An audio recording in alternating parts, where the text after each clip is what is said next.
Hey everyone, it's Conrad Humphreys navigating on Hound for the Rolex Fastnet Race, and I thought I'd just give you a little weather update for Yachting World. And so we're just 24 hours from the start, and the weather's looking pretty stable for the race. We've got this dominant high pressure ridge that's sitting just off into the Atlantic, producing a really kind of steady northwesterly airstream, and that's going to be the sort of main focus of the race, certainly out to the Fastnet Rock.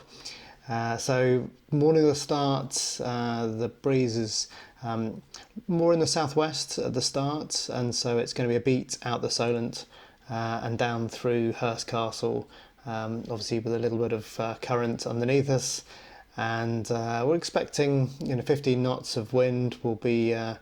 We're likely to be on the J3. We might still be on the Genoa, but then as we sort of sail across St Albans down towards Portland, we're going to try and obviously be on the favoured tack, maximise the tide and the flow to Portland. It's a little bit questionable whether we'll get there in time before the tide turns, but around about that time, as we come into sort of Lyme Bay, we'll start to see this wind come round to the northwest, and behind this little front, we should see some quite reasonable pressure. I'm expecting up to 20 knots, which is going to be fantastic. We just sail down the rum line towards start point, across past Plymouth, past home, down to the Lizard, and then when we get to Runnelston, which is kind of the first day really, we'll be there sort of early hours of the morning.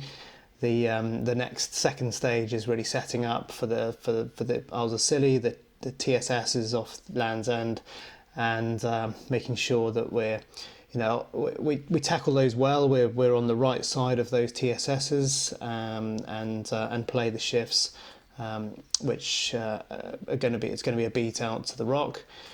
And then rounding the rock, the breeze remains in that sort of northwest airstream, so it's going to be downwind back to Bishop Rock at the Scillies, and then obviously playing the tidal influences, a little bit of sort of diurnal shifts between the winds, so we might see the wind during the day a little bit more in the west, and at night perhaps a little bit more in the northwest, and just getting those shifts right.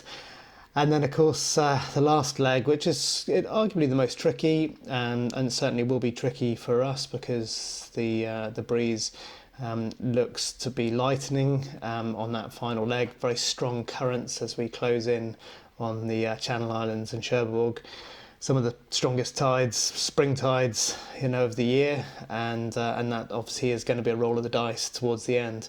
So overall, a pretty steady, stable race. Tactically, not too challenging, but it's a boat speed race, and we've all got to be sailing as well as we possibly can. So enjoy the race, follow the tracker, and look forward to more updates coming soon.